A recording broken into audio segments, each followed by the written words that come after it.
Well, the away form of Coventry Sphinx has seen the sky blue and white shine against the biggest and brightest the Northern Premier League has to offer. Fortunes on home turf have not been so rosy. Back-to-back Sphinx Drive defeats have put a dent in what has been an incredible second half of the season, but victory today would send the hosts 14 points clear of the drop zone and surely seal Sphinx's step forward future for another year. Neighbours Rugby Town are fighting for their lives. A change in management and additions to the playing staff have not seen the desired effect, with just one win from 10 games since the turn of the year. 3 points are vital for both sides for very different reasons, and neither can afford to let an ounce of effort go on that pitch. The M6 derby is about to begin, with coverage sponsored by Cahill Contractors and commentary from Liam Cook. Coventry's attempts to rebuild Fortress Sphinx rests on an 11, with 2 alterations from last weekend's late loss at the hands of Kozel. Patrick Zito's dismissal against the Colemen result in a 1-match suspension, paving the way for Ronnie Nicholson to join the back line alongside Burke and Draper.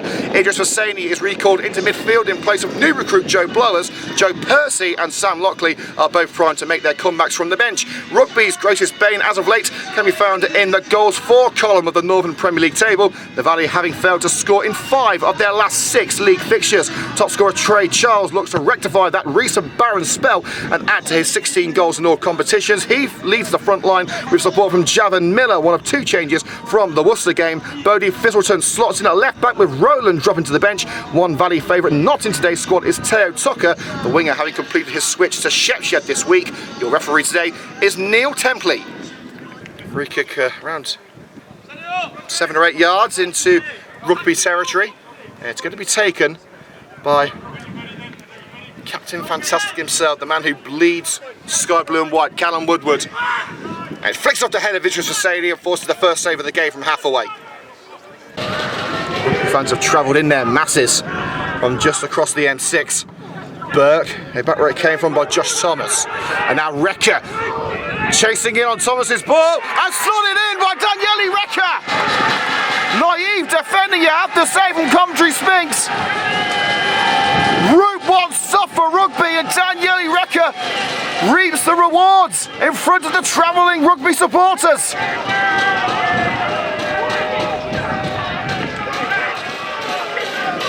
Recker with a neat first touch takes on Woods, slots it through the outstretched legs of the former Quorn #1, and Coventry Sphinx concede a shot goal just 7 minutes in.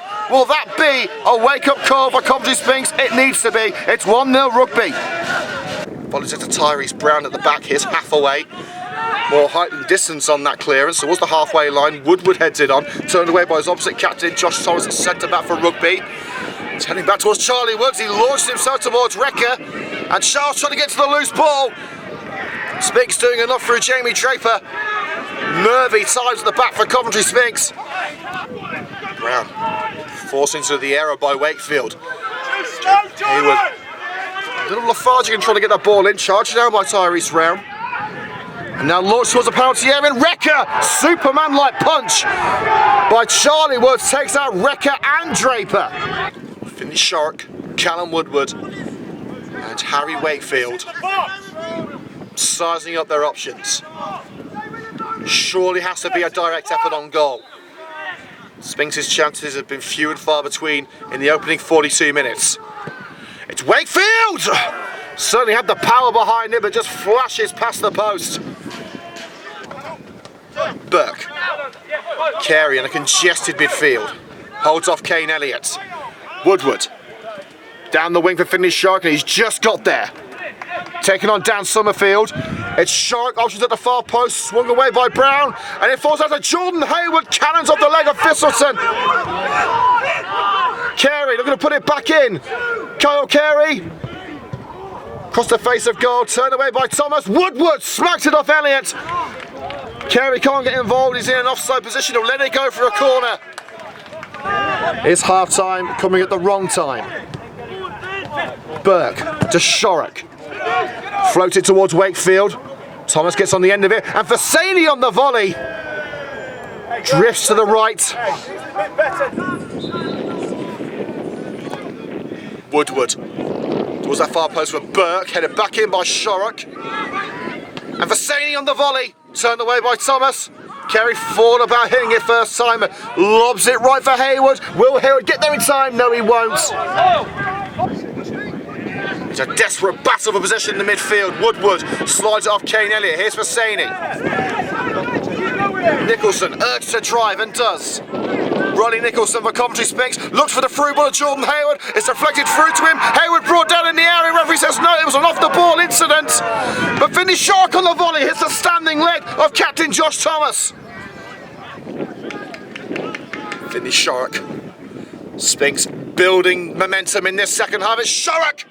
Hathaway came to claim and punches it wide for another corner.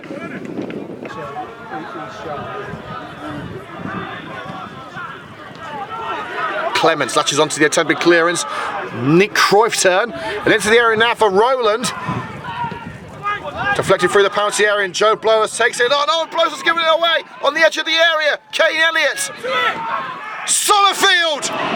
Brilliant fingertip save away from the left corner by Charlie Woods. Blowers tried to kickstart the counter, couldn't quite tip it around Kane Elliott. Summerfield picked out top bins, but Charlie Woods returning to type, returning to form with a picture perfect save.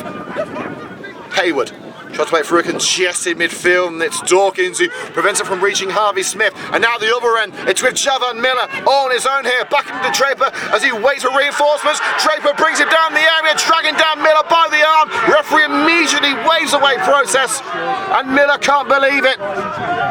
Bounces to Paul Hathaway with blows just a yard or two behind.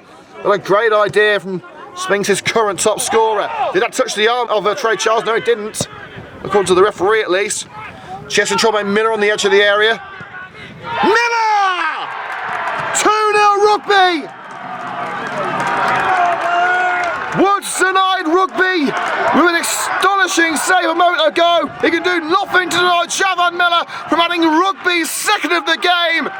And the Valley have real hope of avoiding catastrophe, the catastrophe of relegation at the end of the season. A precious, precious victory could be on the way. They failed to score in 5 of their last 6 games, but they've hit the back of the net twice this afternoon. The first one can be put down to some miscommunication at the back for Coventry Sphinx. That one is just sheer attacking pedigree from Javan Miller. And Rugby Town, with just 23 minutes left, are surely on the road to victory.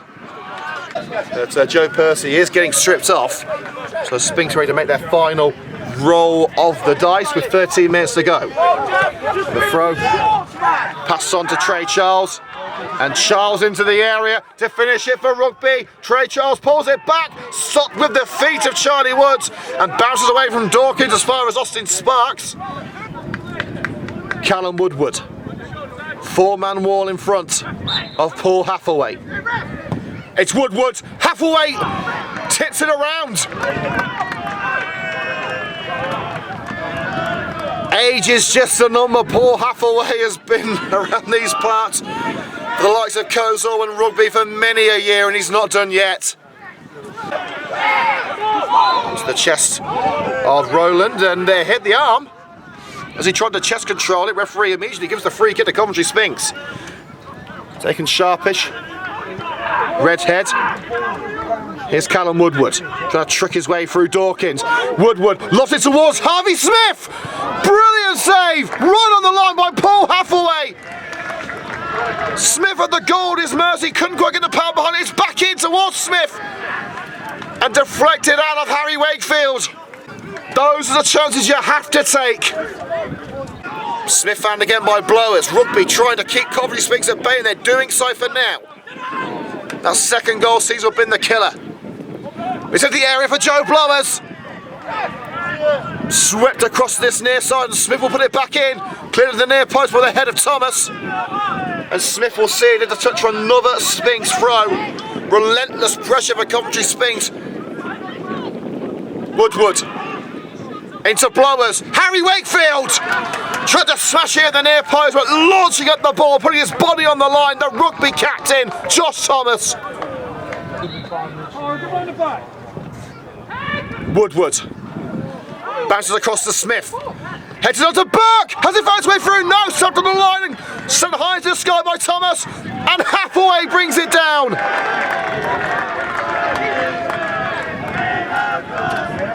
Hathaway, exactly the kind of goalkeeper you want in this situation. He's been through these scenarios time and time again through his long non-league career. And the referee ends the afternoon at Sphinx Drive, and a massive victory for Rugby Town, only made sweeter by the news of a 98th minute equaliser for AFC Rushden Diamonds in their game at home to Bedworth United. Live failed to win, no game for Grantham, and of course Coventry Sphinx don't make any ground up either.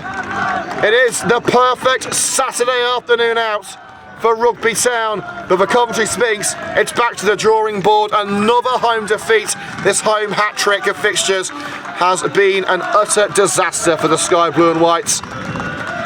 Some hours on the training ground, surely in store for the Sky Blue and Whites after a disappointing day.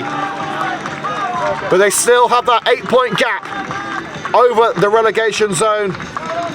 Rugby still have work to do, but they will now start to believe as we enter the business end of the season. Ian King absolutely jubilant with his side's performance. Final score at the Sphinx Industrial Supplies Arena: Coventry Sphinx 0, Rugby Town 2.